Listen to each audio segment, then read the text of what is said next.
반갑습니다. 5월 13일 화요일입니다. 오늘 저에게 주신 하나님 말씀은 구약성경 민수기 22장 15절부터 30절까지의 말씀입니다. 민수기 22장 15절에서 30절까지의 말씀을 읽어드리겠습니다.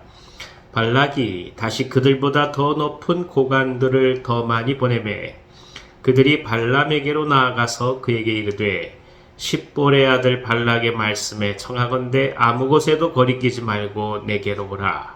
내가 그대를 높여 크게 존귀하게 하고 그대가 내게 말하는 것은 무엇이든지 시행하리니 청하건대 와서 나를 위하여 이 백성을 저주하라 하시더이다.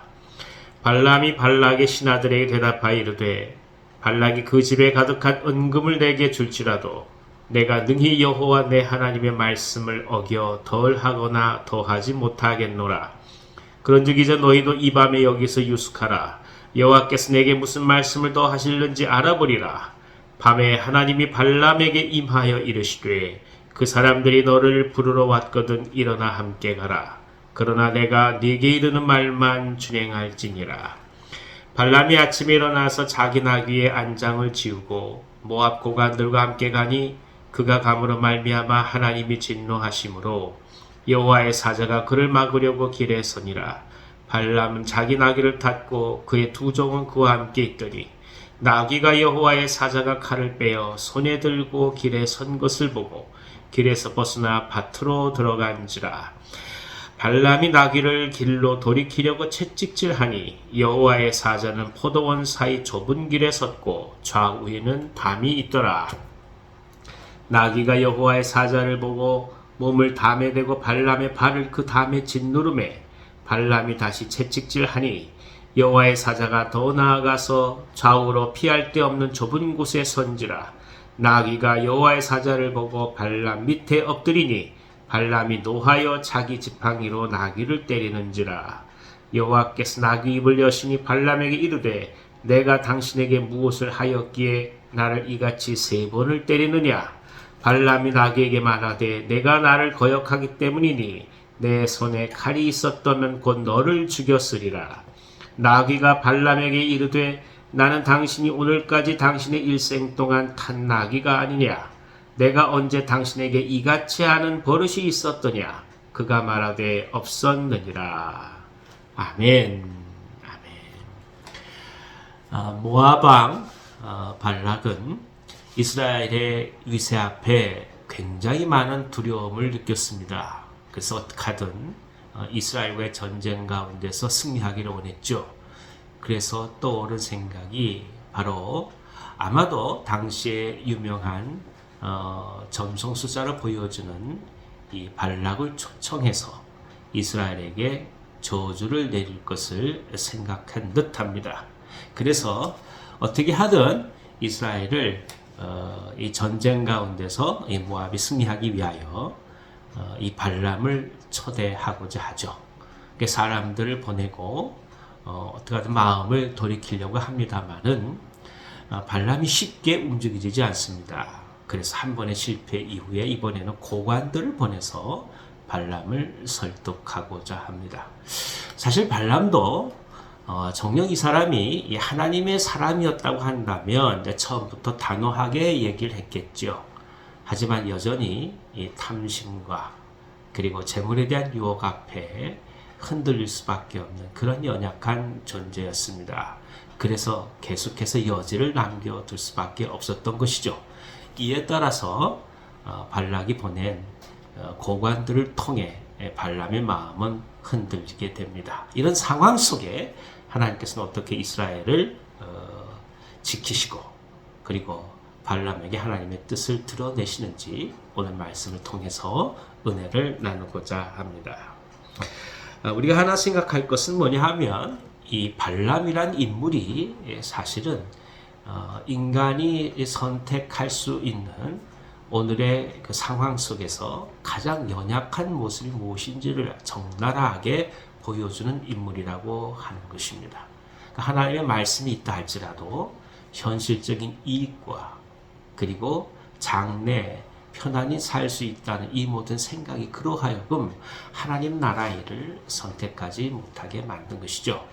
그러니까 비록 하나님께서 가지 말라고 명령하셨다 할지라도 발람은 끊임없이 가고자 하는 그 마음의 소욕을 물리치지 못합니다. 그래서 결국엔 하나님께서 반어법적으로 이를 허용하실 수밖에 없었던 것이죠. 하지만 결국에는 발람의 길을 막으셔서 이스라엘에 하나님께서 예비하신 축복을 전하게 하셨다는 사실을 우리 이 말씀을 통해서 또 한번 깨닫게 됩니다. 결국 하나님은 하나님의 나라를 이루기 위하여 구체적으로 한 인생의 삶에 개입하시는 것을 깊이 저희 가운데 깨닫게 합니다. 버려둘 수도 있었겠죠. 그냥 징계하고 발람을 하나님께서 생명을 거두실 수도 있었을 것입니다.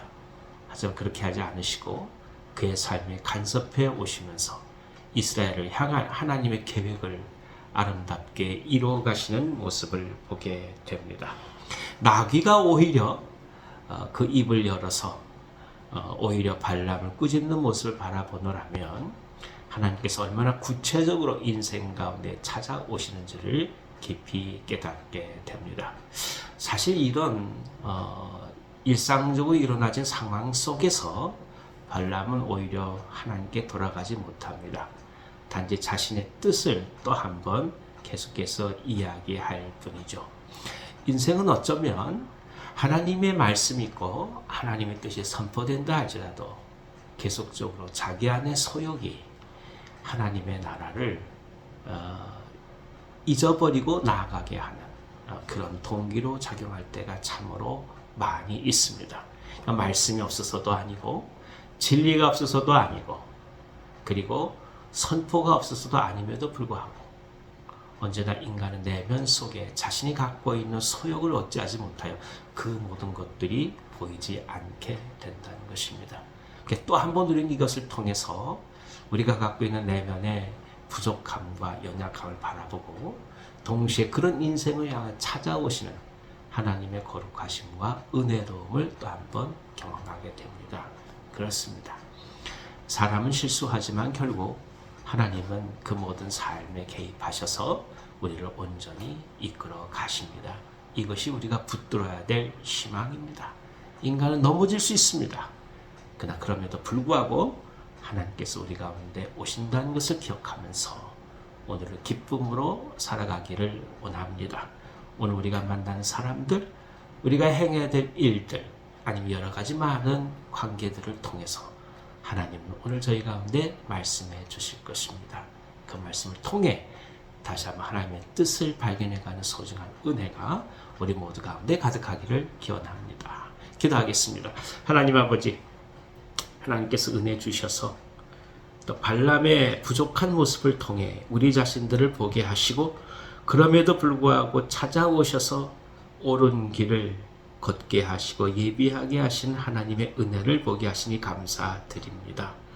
매 순간 하나님의 음성에 귀를 기울이게 도와주시고 하나님의 진리 가운데 우리들의 마음을 품게 하여 주시고 우리 내면의 소욕이 하나님을 보는 것을 방해하지 아니하도록 성령께서 지혜와 은총을 더하여 주시옵소서. 오늘 하루 삶을 맡기며 나아갑니다.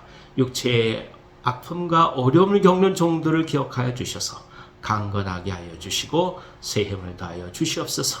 이 나라를 굽어 살펴 주셔서 또 하나님께서 원하시는 아름다운 길을 계속해서 걸어갈 수 있도록 지혜를 더하여 주옵소서. 오늘 하루를 맡깁니다. 성령께서 역사하여 주시옵소서. 예수님의 이름으로 축복하고 기도하옵나이다. 아멘. 아멘. 오늘 하루도 승리하시기를 바랍니다.